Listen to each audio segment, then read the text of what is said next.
Ayibali nnyo munange Joshua Musasi Nsubuga akadde kano tukyali muyenga mu maka g'omugenzi Jakubolanya abadde sipiika w'olukiiko olukulu lw'eggwanga era akadde kano enteekateeka ez'okusaba nga zikulemberwamu kanisa ya Uganda zigenda mu maaso kw'ossa abakungubazi ab'enjawulo abajja mu maka gano okubeera nga basasira ku b'enganda n'emikwano kw'ossa n'okulaba enteekateeka engeri gye bagenda okubeera nga bakungubagiramu abadde sipiika w'olukiiko olukulu lw'eggwanga Right Honorable Jakubolanya eyabikiddwa olunaku lw'eggulo. Okusinziira ku nteekateeka omukulembeze w'eggwanga yavudde olunaku olwaleero n'alagira bendera zonna okwetoloola eggwanga okubeera nga okwetoloola eggwanga ko ne ku biti ebya Uganda okwetoloola ensi yonna okubeera nga zeewubira wakati mu mirongooti ng'akabonerako okukungubagira omuntu omukulu afudde mu ggwanga.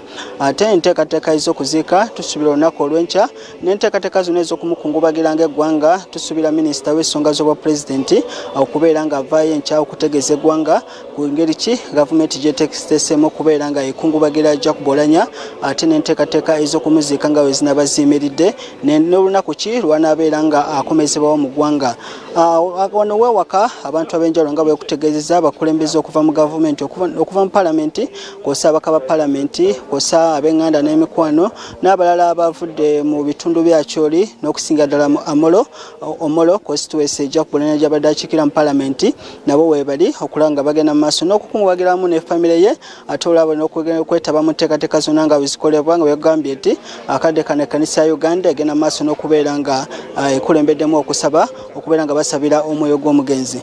Obugenzi okuziba olunaku olwaleero nga izo enteekateeka ez'okulonda sipiika palamenti zimaze okubeera nga zifuluma okusinziira ku kibiina ki NRM olunaku olw'enkya abantu abawulira tibeegwanyiza entebe ya sipiika palamenti balina okuvaayo okugenda eri akakiiko k'ebyokulonda mu kibiina kino balage obwetaavu bwabwe eri ekibiina okubeera nga kibawagira okutwala entebe ya sipiika wa palamenti. Ate ku lunaku olwokusatu olukiiko olufuzi olw'ekibiina lu Central Executive Committee bwe lujja okubeera nga lutuula okusalawo mu abantu be banaasusulamu. Ate ku lwokuna abaka ba palamenti mu kibiina ki NRM balonde anaakwata bendera ya NRM mu kifo ky'obwa sipiika. Wabula tugenda kwatwogerako n'omugezi w'ekibiina kino Honorable Emmanuel Dombo ayongere okutuwa ku nteekateeka nga bwegenda okutambula olunaku olw'enkya nga abantu abeegwanyiza entebe ya sipiika wa palamenti okudda mu bigere bya Honorable Jakubolanya nga bavuddeyo okubeera nga bagenda ku kibiina kino ewa ssentebe w'akakiiko k'ebyokulonda mu kibiina kino Dr. Tango Doi okulaga ebeetaaga osoma. Honorable tukwaniriza abantu bagala okumanya ku tteeka lya palamenti okukola emirimu gyonna balina okubeera nga balonze sipiika. Era tusuubira nti NRM ku muwendo gw'abaka bangi beerina yekibiina ekijja okuvaamu sipiika wa palamenti agenda okudda mu bigere bya Right Honorable Jakubolanya. Enteekateeka ziri zitya mu kibiina? Olwaleero olukiiko olwa baminisita nga lukubizibwa Pulezidenti Museveni lutudde olwaleero okutunuulira ku nteekateeka nga bw'eneebeera n'okulambulula amateeka ki kye gagamba.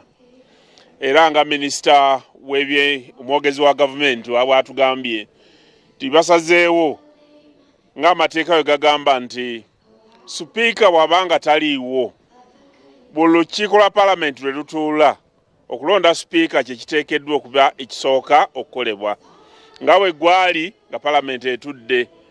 Kino kibeerawo singa palamenti sipiika aba afudde oba singa sipiika aba agibbwamu obwesige nga takyasobola kuweereza mirimu gye nti palamenti eddako nga tenakola mulimu gwonna sipiika amala kulondebwa.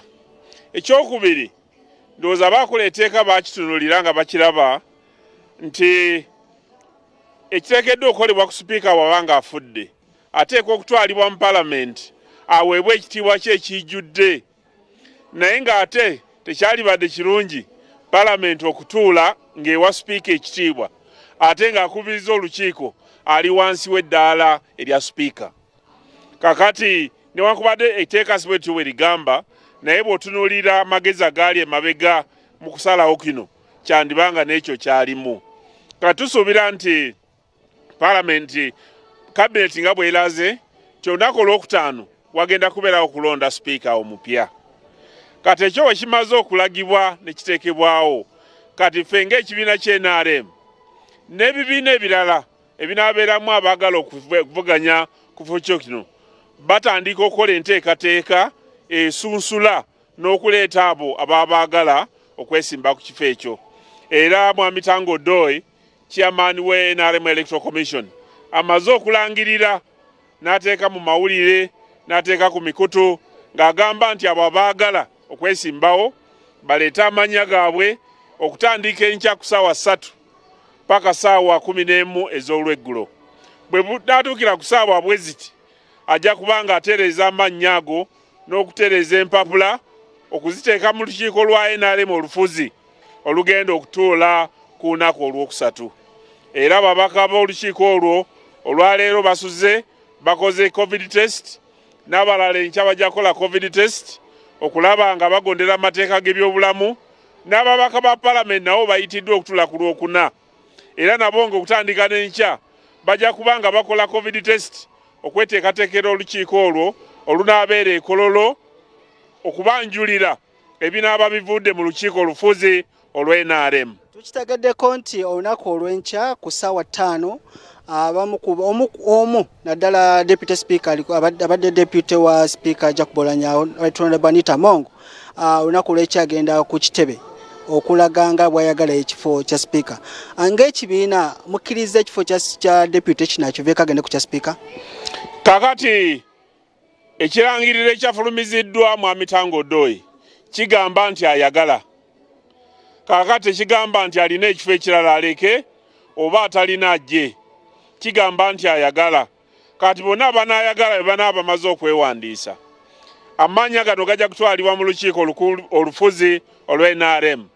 Kati olukiiko lukubaganye ebirowoozo era lulungamye nga bwe lutera okukola ngeri ki gye tunaavaayo n'erinnya erinaagenda okuvuganya ku kifo kya sipiika. Kati ebisigadde okujjako okulinda n'okulaba n'abavuddeyo tekiri mu maanyi gange oba mu buyinza bwange okubyogerako, kubanga banaayagala n'abeegomba kizibu okubamanya, naye katubalinde enkya okusinziira ku kiwandiiko ekifulumiziddwa. Amala enjogerako ko namu ku bakulembeze awamu n'abaka palamenti okuva mu Northern Uganda oba mu bukiikakkono bw'eggwanga nga balaga nti bandyagadde okusigaza ekifo kino nga pate ensonga eno munaagikonsidaringa mu kulonda. Sandyagadde bantu banafuye maanyi na bulungi bwa Mwami Jacob Oulanyah tiyaweebwa ekifo kubanga ava mu mambuka. Mwami Oulanyah yaweebwa ekifo kino, ekisooka yava mu UPC. Abamu bandigambye nti kubanga avudde mu UPC teyandisaanidde. Naye nga olw'obulungi bwe, olw'obumanyirivu bw'alina, n'enkwata gy'akwatamu ebintu nga yeegombesa erinnya lye. Kati Mwami Oulanyah yaweebwa ekifo kino olw'obumalirivu n'obusobozi bwe yalaga. Singa wanaavaayo omuntu omulala yenna, kubanga etteeka terigambye nti abava mu noosi bokka be banaleeta empapula. Palamenti egamba nti kasita ekifo ekyo kibeera vacant, avuganya ateekwa kubeera nga mubaka eyalondebwa. Kati ffe nga NRM tuyisa ababaka NRM abalowooza nti basobola, balina ebisaanyizo, baleete okusaba. Kakati okusaba okwo kunaatwalibwa mu kakiiko k'NRM akafuzi ke kanaalungamya ngeri ki ensonga eno gyegenda okuggusibwamu. Nga tumaliriza nga yaliko mu palamenti era nga senior mu nsonga za palamenti wadde bagenda kuba balonze sipiika omupya emirimu gya palamenti 11 kiki abaka naddala abapya abaze kye bagenda okumisinga kujja ku Oulanyah? Mwami Jacob Oulanyah nga bw'obadde owulira mu butambi bwazze ayogera yalaga nti yafuna okutendekebwa okuva ku basupiika abaalina obumanyirivu nga Mwami Wapakabulo, Mwami Sekandi, ate n'afuna omukisa okumyuka mukyala Kadaaga. Kati ekiseera ekyo kyonna Mwami Jacob Oulanyah yali atendekebwa. Kati abadde mugundivu nnyo mu nsonga za palamenti era nga tulina essuubi ti agenda kukwataganya emirimu gya palamenti n'okuyamba ababaka bakyali abato okubeera ne kye bayiga. Singa otunulira ku mikwano gyange naddala nga wawulidde Mwami Nambeshe owa Nuupu ng'ayogera, mu palamenti mulimu ababaka bakyali abato bangi nnyo, tebalina bumanyirivu, babadde bakyayiga, babadde bakyayagala nnyo Mwami Oulanyah okubeerawo, naye bambi Katonda ate ye ng'alina entegeka ya njawulo. Kale tusuubira nti ababaka ba palamenti bagenda kufiirwa kinene mu kutendekebwa n'okuyiga enkola nga Mwami Jacob Oulanyah wabadde akolamu ensonga ze oba oliawo n'okwanaganya emirimu gya Parliament. ya Honorable Emmanuel Dombo omwogezi w'ekibiina ki NRM. Olunaku olw'ekyanga bakutegeeza bujja kugenda okuziba nga tumaze okutegeera baani abeegwanyiza entebe y'obwa sipiika okuva mu kibiina ki NRM.